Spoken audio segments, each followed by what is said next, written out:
Panorama group, जो सोचता है वो करता है। नमस्ते, मेरा नाम धीरज शर्मा है और आप न्यूज हाट देख रहे हैं। हमारे कार्यक्रम पेपर वाला में आप सभी का बहुत बहुत स्वागत है। तो आज की जो भी मुख्य खबरें हैं एक एक करके चर्चा कर लेते हैं। थोड़ी सी लेटल तिफी जरूर हुई है क्योंकि आज जो है देखिए तिरहुत स्नातक चुनाव के लिए वोटिंग होना है। वोटिंग शुरू भी हो चुकी है, लोग अपने अपने बूथ पर पहुंचने भी लगे हैं। हम भी अपने क्षेत्र में वोट डालने के लिए पहुंच चुके हैं। तो ऐसे में चुनाव आयोग ने एक बड़ा फैसला लिया है। अब जान लीजिए वो फैसला क्या है। आपके जागरूकता के लिए, आपकी जानकारी के लिए जानना बेहद जरूरी है क्योंकि तिरहुत स्नातक चुनाव के जो भी वोटर हैं उनके मोबाइल पर चुनाव आयोग के द्वारा मैसेज भेजे गए हैं और उस मैसेज में क्रमांक संख्या और बूथ की जानकारी दी गई है। तो आप अगर वोटर हैं तो आप इस जानकारी को समझ लीजिए, मोबाइल खोलिए, मैसेज देखिए और उसमें जो है क्रम संख्या के साथ साथ आपकी बूथ की जानकारी आपको चुनाव आयोग की ओर से भेजी गई है। हालांकि अचानक से लिए गए इस फैसले से बहुत लोग जो है परेशान भी होंगे, लेकिन परेशान ज्यादा नहीं होना है। स्वाभाविक सी बात है, जब स्नातक का चुनाव है तो जो भी वोटर होंगे वो शिक्षित वोटर होंगे, जानकार होंगे, लगभग लोगों के पास मोबाइल होगा और जिनके पास फोन नहीं होंगे उनके साथ क्या होगा तो ये जान लीजिए कि उनकी समस्या का निदान जो है स्थानीय लोग करेंगे, जो जानकार हैं वो करेंगे और बाकी बूथ वाइज आप जाकर आराम से वोट गिरा सकते हैं। इतनी सी बात थी तो हमने पहले आपको बता दिया है। अब आ जाइए कि माहौल क्या है। माहौल तो हम बता नहीं सकते हैं क्योंकि आज चुनाव है और प्रचार प्रचार थम चुके हैं और हम नहीं बताएंगे। जो बताना है आपको बताना है कि तिरहुत में कौन जीत रहा है, कौन बाजी मार रहा है, किसका पलड़ा भारी है और किसके पक्ष में पूरे दमखम के साथ युवा मैदान में डटे हुए हैं। बुजुर्ग हो चाहे जो व्यक्ति हो, एक एक व्यक्ति जो है उस आदमी के लिए पूरी ताकत झोंकने को तैयार हो चुका है। ये सारी बातें आपके ऊपर छोड़ते हैं, आप ही बताएंगे तो सही रहेगा।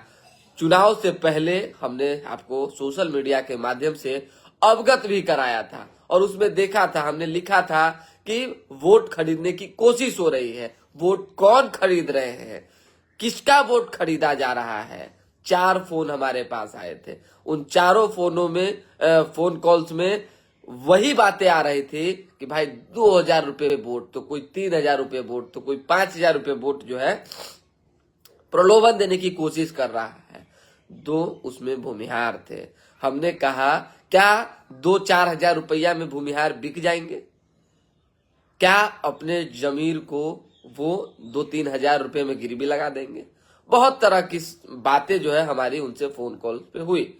हालांकि होता है ना बात टटोल के निकालने वाली बात, तो उन्होंने कहा कि ये समाज के लोग ऐसे हैं कि पैसा भी रख लेंगे, वोट भी नहीं देंगे, इसीलिए भूमिहार को खरीदने की अगर कोई कोशिश करेगा तो वो बुरी तरीके से पछताएगा। तो ये लगभग तय हो चुका है कि तिरहुत ही चुनाव नहीं, कोई भी चुनाव हो तो बहुत अंत में ऐसा माहौल बनता है जब कोई प्रत्याशी के लोग, चाहे कुछ समर्थक जो है किसी भूमिहार समाज के पास, राजपूत समाज के पास, चाहे कोई भी मजबूत समाज के पास जो है पैसा लेकर पहुंचते हैं क्योंकि उनको पता है कि अगर हम पैसा दिखाएंगे तो अगला जो है हमें आंख दिखा सकता है।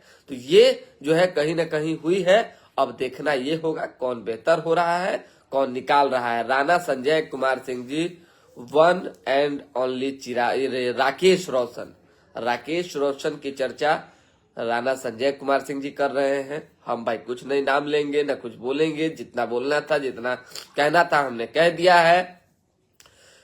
कमलेश कुमार सिंह, सुप्रभात। देखिए माफी चाहेंगे कमलेश जी, थोड़ा विशेष आग्रह, हम कोई वरिष्ठ पत्रकार नहीं है, हम साधारण से इंसान, जो खबर हमारे पास होती है हम आपको बता देते हैं। आप वरिष्ठ कहते हैं तो चलिए कोई बात नहीं है, लेकिन आपके लिए एक छोटा भाई है आपका, आप डेली पेपर वाला कार्यक्रम देखते हैं, इसके लिए बहुत बहुत शुक्रिया, बहुत बहुत आभार।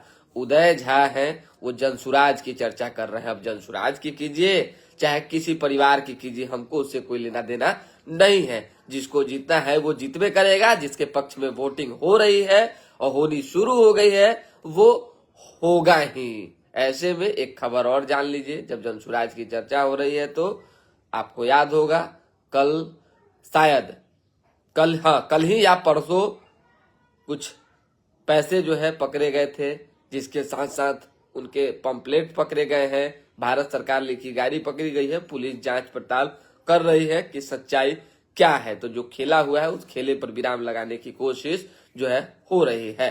अब आ जाइए मुख्यमंत्री नीतीश कुमार क्या कुछ डिसीजन लेने जा रहे हैं।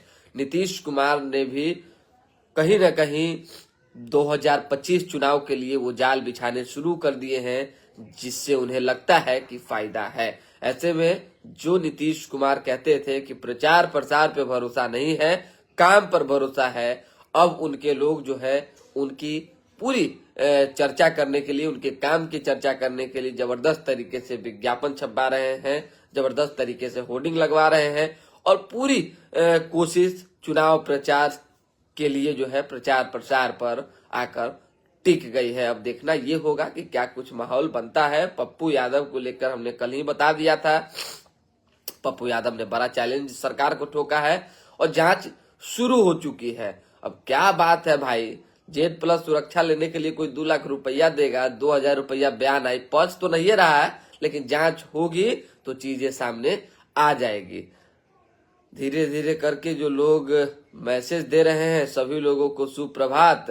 रामकृष्णा धीरज और उदय झा जी, ये दोनों लोगों को तो हमने बता ही दिया भाई कि आप किसी का भी जिक्र कीजिएगा तो हम तो अभी किसी का नाम नहीं लेंगे, किसी के समर्थक वाली बात नहीं करेंगे, कौन जीत रहा है कौन हार रहा है, क्योंकि चुनाव प्रचार पर जान ही रहे हैं कि बैन लग चुका है। आप लोग स्वतंत्र हैं, आप लोग कुछ भी लिख सकते हैं, कुछ भी बोल सकते हैं, लेकिन चुनावी प्रक्रिया है, शुरू हो चुकी है। 9 तारीख को हर चीज सामने आ जाएगा। बस इतनी ही खबर है। आज हम भी वोट डालने आए हैं, इसलिए अखबार सामने है नहीं, और अखबार की कुछ खबरें जो होती है वो हम आपको आज बता नहीं पाएंगे, कल से फिर शुरू होगा।